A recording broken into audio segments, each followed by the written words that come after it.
একদিকে আমরা দেখলাম বসিরহাটে তৃণমূল নেতাকে খুনের হুমকি, আর অন্যদিকে খুনের হুমকি অর্জুন সিংকে।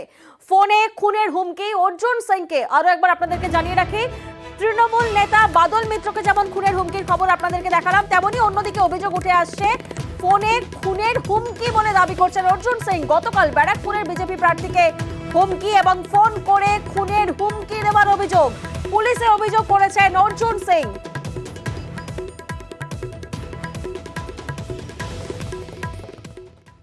পুলিশ তো কিছু করেনি, সকাল থেকে আমি লেগে লেগে বের করেছি কি এর ঘটনা পিছনে কি আছে।